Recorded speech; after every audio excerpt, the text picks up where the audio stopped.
So students, as I have promised, I am back with the topic of determiners. मैं determiners के topic के साथ वापस हूँ यहाँ पर. In the last class we have studied about articles. हमने introduction पढ़ लिया था determiners का और साथ ही साथ articles पढ़ लिए थे. तो इसके आगे के जो determiners हैं आपके possessive हैं, numerals हैं, उनको हम आज देखते हैं. Okay? The second type of determiners is demonstrative determiners. Okay? Demonstrative. So इसमें आपको बताया था 4 वर्ड्स इंक्लूड होते हैं. They are this, that, these and those. So ये सभी जो हैं ये द की ही फॉर्म होते हैं, the key he strong form होते हैं. ओके, यानी द का ही एक रूप होते हैं. सो आप समझ गए होंगे कि जब दिस के लिए भी हम द का यूज कर सकते हैं, दीज की जगह भी द का यूज कर सकते हैं. तो जो द है उसको हम सिंगुलर और प्लूरल, यानी दिस सिंगुलर के साथ, दीज प्लूरल के साथ, तो द को हम सिंगुलर और प्लूरल दोनों तरह की नाउन्स के साथ यूज कर सकते हैं. अब देखिए किसी सेंटेंस में कैसे आइडेंटिफाई करेंगे, कैसे पहचानेंगे कि ये डिमॉन्स्ट्रेटिव डिटरमाइनर है या डिमॉन्स्ट्रेटिव प्रोनाउन है. उदाहरण देखिए, this book is mine. This is my book. अब आपको मान लीजिए एग्जाम में ये 2 तरह के उदाहरण दिए गए हैं. आपको दिस को अंडरलाइन करके दिया गया है और आपको आइडेंटिफाई करना है कि दिस यहाँ पर क्या है. तो दिस को पहचानने के लिए देखिए, अब दिस के तुरंत बाद यहाँ पर क्या आ रहा है, बुक. और बुक क्या है, एक नाउन है. ओके, और हमने अभी अभी पढ़ा कि डिटरमाइनर्स हमेशा किसको इंट्रोड्यूस करते हैं, किससे पहले आएंगे, नाउन से पहले. ओके, इसका मतलब यहाँ पर ये जो दिस है ये किसकी तरह काम कर रहा है, डिटरमाइनर की तरह. लेकिन सेकंड सेंटेंस जब आप देखेंगे, दिस इज माई बुक, यहाँ पर जो दिस है, ओके, ये दिस के तुरंत बाद क्या आ रही है, इज अ वर्ब. ओके, तो अगर वर्ब इसके तुरंत बाद आ रही है, यहाँ पे ना एडजेक्टिव है, ना एडवर्ब है, और ना ही नाउन को इंट्रोड्यूस कर रहा है दिस, इसका मतलब यहाँ पर दिस डिटरमाइनर नहीं, यहाँ पर दिस क्या है, प्रोनाउन है. Okay, clear. यानी दिस, दैट, दीज और दोज डिटरमाइनर्स में भी आते हैं, डिटरमाइनर्स में भी और प्रोनाउन में भी. लेकिन अगर उनके तुरंत बाद नाउन आ रही है तब तो वो क्या है, डिटरमाइनर. और अगर नाउन नहीं आ रही, हेल्पिंग वर्ब का आप यूज कर रहे हैं, तो वो है प्रोनाउन. क्लियर. इसी सेंटेंस में आगे देखिए, माई भी क्या है, एक डिटरमाइनर है. कौन सा डिटरमाइनर है, पॉजेसिव. इसको हम आगे पढ़ेंगे. और उदाहरण देखिए, these cats are grey. Okay, these के तुरंत बाद क्या है, cats is a noun, plural noun. ठीक है, तो नाउन के ठीक पहले आ रहा है, इसलिए दीज ये भी क्या है यहाँ पर, determiner. Fine. Let's move to the next type of determiner, that is possessive. What are possessive determiners, कौन कौन से हैं आपको पहले ही बता दिए थे मैंने. कौन कौन से इंक्लूड हो जाएंगे इसमें, my, our, your, their, his, her, their, its. तो ये सभी वर्ड्स जो हैं ये किसमें इंक्लूड होंगे, हमारे पॉजेसिव डिटरमाइनर में. और पॉजेसिव यानी अधिकार रखना. तो ये वो डिटरमाइनर्स हैं जो हमें ये बता रहे हैं कि किसी चीज के ऊपर हमारा पोजेशन है, हमारा किसी चीज के, किसी वस्तु, किसी नाउन के ऊपर हमारा अधिकार है. उदाहरण देखिए, she is my sister. Okay, here sister is a noun से ठीक पहले आ रहा है माई. तो मैं क्या बता रही हूँ, दैट वो सिस्टर जो है किसकी है, मेरी है. ओके, पॉजेसिव, मेरा पोजेशन है उस पे. ओके, इसीलिए यहाँ पर ये माई क्या है, पॉजेसिव डिटरमाइनर है. और देखिए आगे, that is your car. Again car is a noun और कार से ठीक पहले योर आ रहा है जो क्या है, पॉजेसिव डिटरमिनर है. Okay, clear. Fine. Now move to the next type of determiners. Determiners का नेक्स्ट टाइप देखते हैं. And the next type is what, numerals. Numerals वो जो आपको संख्या बताते हैं. नाउ न्यूमरल्स में इंक्लूड होता है 1 2 3, आपकी पूरी काउंटिंग, 50 40 30. ओके, या फिर first, second, third, last, next, etcetera. Okay इस टाइप के जो वर्ड्स हैं वो आपके न्यूमरल्स टाइप के डिटरमाइनर्स में इंक्लूड होते हैं. See examples. Give me one book from the set. Okay, again what is one here? One is coming before the noun. Noun से ठीक पहले आ रहा है. Book is a noun, so this is a determiner. ठीक है. See one more example. She has 3 goats. Okay, again goats is a noun और noun से ठीक पहले जो 3 है ये क्या है? Determiner. Clear? Yes. Now we will see the last type. अब हम जो last type और जो सबसे ज्यादा एग्जाम में पूछा जाता है और जो सबसे ज्यादा डिटेल्ड है उसके बारे में बात करेंगे. And that type is which one? कौन सा है वो? क्वांटिफायर्स. देखिए ये हमें क्वांटिटी बताते हैं. क्वांटिटी यानी मात्रा. ये वो डिटरमाइनर्स हैं जो हमें किसी भी नाउन की मात्रा बताते हैं कि नाउन कितनी मात्रा में या कितनी संख्या में है. अभी देखिए क्वांटिफायर्स जो हैं वो आपके 2 टाइप के हो सकते हैं. काउंटेबल भी हो सकते हैं. काउंटेबल अभी मैंने आपको बताया जिन्हें गिना जा सके. ओके उन नाउन के साथ लगते हैं. और कुछ ऐसे होते हैं जो कि अनकाउंटेबल होते हैं. और कुछ क्वांटिफायर्स ऐसे होते हैं जो कि बोथ यानी दोनों के साथ में आते हैं. यानी आप उन्हें काउंटेबल नाउन के साथ भी यूज कर सकते हैं और अनकाउंटेबल नाउन के साथ में भी. बस आपको ये देखना है कि वो सेंटेंस किस तरह का है. काउंटेबल नाउन में हमारे पास कौन कौन से आ जाएंगे? एग्जाम्पल आप देखिए. फ्यू, कुछ या मैनी. अनकाउंटेबल में हम इंक्लूड कर सकते हैं मच या फिर लिटिल. ओके कुछ ऐसे हैं जो दोनों में यूज किए जा सकते हैं जैसे कि सम, एनी, ऑल एक्सेट्रा. तो इस तरह की क्वांटिफायर्स हैं जो हम काउंटेबल और अनकाउंटेबल दोनों तरह की नाउन्स के साथ यूज कर सकते हैं. Okay now see examples. उदाहरण देखिए आप. सबसे पहले हम पढ़ेंगे फ्यू. ओके अब फ्यू भी 3 तरह से यूज किया जाता है आपका. फ्यू, ए फ्यू और द फ्यू. ओके आपको एग्जाम में कुछ भी पूछा जा सकता है. फ्यू, ए फ्यू या द फ्यू किसी का भी यूज पूछा जा सकता है. तो सबसे पहले तो आपको ये क्लियर होना चाहिए कि फ्यू जो है हम हमेशा किसके साथ यूज करेंगे? उस नाउन के साथ जो नाउन कैसी होगी? काउंटेबल होगी और प्लूरल होगी. प्लूरल यानी बहुवचन. ओके यानी उसकी संख्या 1 से ज्यादा होनी चाहिए क्योंकि फ्यू का मतलब क्या है? कुछ. तो फ्यू का यूज हम वहां करेंगे जो नाउन काउंटेबल है और साथ ही साथ जो प्लूरल है. अब क्वेश्चन ये है कि कहां पर फ्यू लगाऊं, कहां पर ए फ्यू और कहां पर द फ्यू. ओके तो देखिए इसमें आपका जो फ्यू है इसका सेंस होता है नेगेटिव, नकारात्मक. ए फ्यू का सेंस होता है पॉजिटिव, सकारात्मक. ओके और द फ्यू का मतलब जितना भी कुछ आपके पास है यानी ऑल. जितना भी कुछ आपके पास है उस सबको हम द फ्यू से दर्शाते हैं. उदाहरण देखिए. फ्यू मतलब नेगेटिव यानी आपके पास कोई चीज लगभग नहीं है. और फ्यू पॉजिटिव यानी आपके पास चाहे थोड़ी सी है पर हाँ वो किसी काम की है.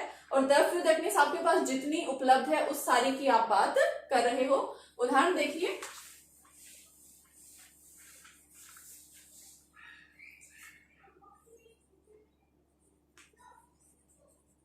Can you lend me rupees?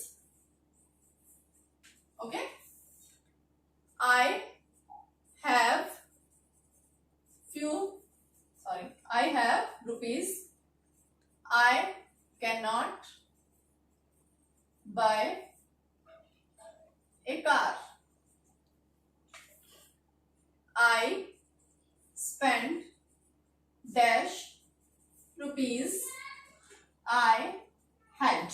Okay अब जरा तीनों सेंटेंस देखिए. इसमें आपको सपोज ऑप्शन दिया है कि आपको इसमें भरना है फ्यू, ए फ्यू या द फ्यू. ओके तो सबसे पहले तो आपको ये डिटरमाइन करना होगा कि क्या यहां पर मैं फ्यू भरूं. ओके तो सबसे पहले आपको देखना होगा कि आपकी नाउन किस टाइप की है. तो can you lend me dash rupees. अब रुपीज आपको अभी बताया कि रुपीज किस में, कौन सी नाउन में आते हैं? काउंटेबल या अनकाउंटेबल में?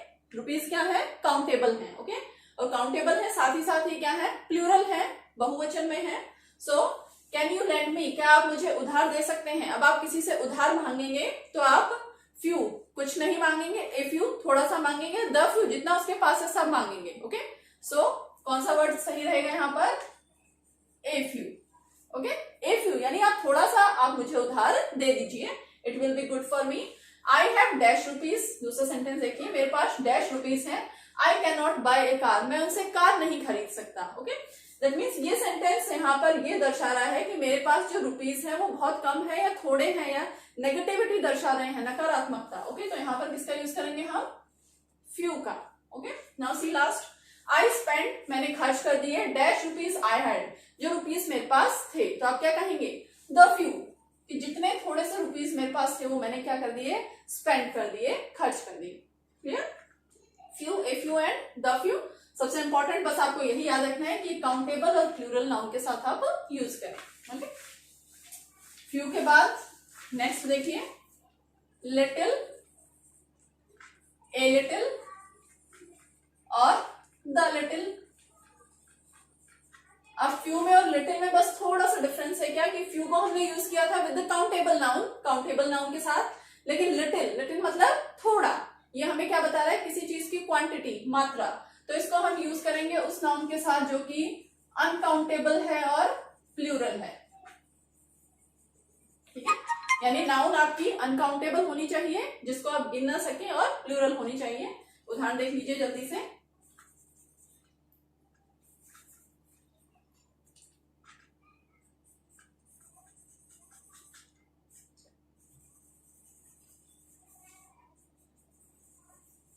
I have little money, I can't afford it, कि मेरे पास, अब देखिए मनी, मनी बताया आपको, मनी कैसा है, अनकाउंटेबल, तो अनकाउंटेबल नाउन के साथ आप फ्यू तो लगाएंगे नहीं, लिटिल लगेगा, ओके। तो लिटिल, मेरे पास डैश मनी है, आई कांट अफोर्ड, मैं इस चीज को नहीं खरीद सकता, फिर से नेगेटिविटी दिखा रहा है, तो यहाँ पर क्या आ जाएगा, I have little money, okay. दूसरा उदाहरण देखिए, थर्स्टी क्रो की कहानी पढ़ी होगी आप सभी ने, ओके। तो आपने देखा होगा उसमें कौवे को जग में जो पानी दिखता है वो पानी क्या है, उसके बहुत काम आता है, बहुत पॉजिटिव है उसके लिए वो पानी।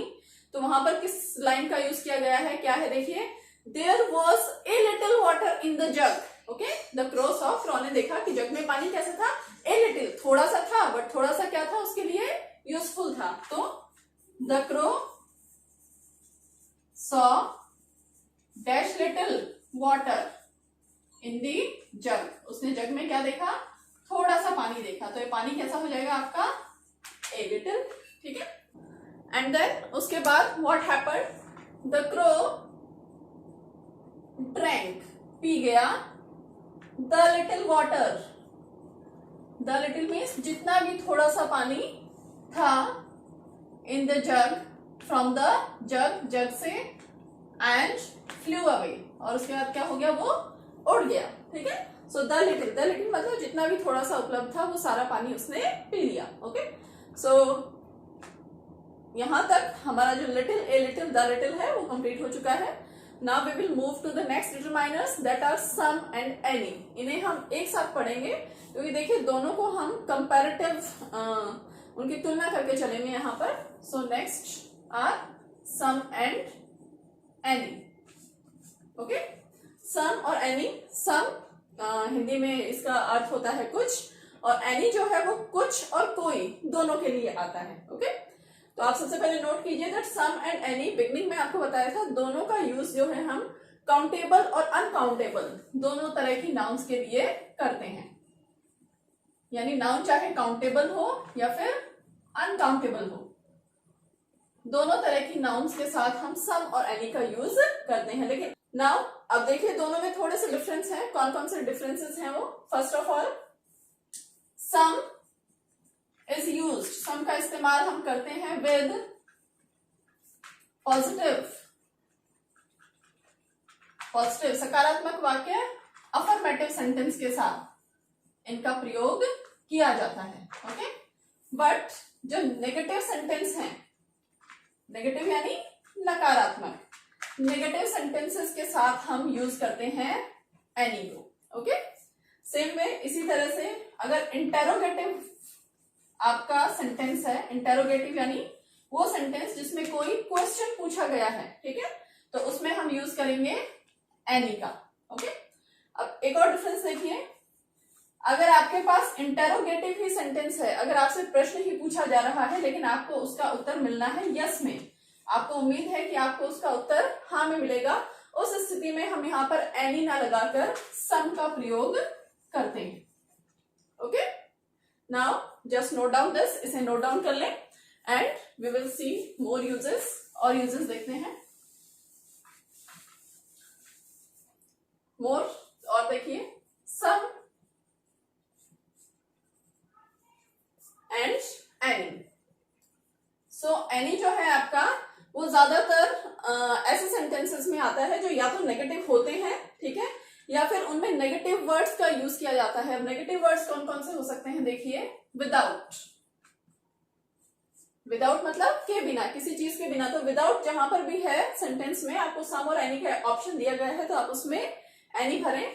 इसी के साथ अगर आपको स्केर्सली, हार्डली, बेयरली जैसे शब्द दिखाई देते हैं जिनका मतलब होता है मुश्किल से, या मुश्किल से मैं कोई काम कर पाया हूं, ओके, सो इस तरह के अगर वर्ड्स आ जाएं तो वो वर्ड्स भी ये दिखाते हैं कि सेंटेंस में नेगेटिविटी है, नकारात्मकता है, और इसीलिए हम उनमें भी एनी का यूज करेंगे। Now the last use of some, some का यूज देखिए, जहां पर भी आप पोलाइट रिक्वेस्ट करें, पोलाइट रिक्वेस्ट यानी विनम्र प्रार्थना करें, किसी से रिक्वेस्ट करें, और रिक्वेस्ट किस तरह के मॉडल से स्टार्ट हो रही हो, जैसे वुड, शुड, कुड, इस तरह के मॉडल्स के साथ अगर आपकी रिक्वेस्ट स्टार्ट हो रही है तो उसमें भी हम सम का यूज करते हैं। ओके, तो यहां तक एक एक यूज आपको क्लियर है। अब हम इनके ऊपर थोड़ी सी एक्सरसाइजेस देख लेते हैं ताकि आपको ये आइडिया जो है सम और एनी का यूज हम कहां करें वो समझ में आ जाए।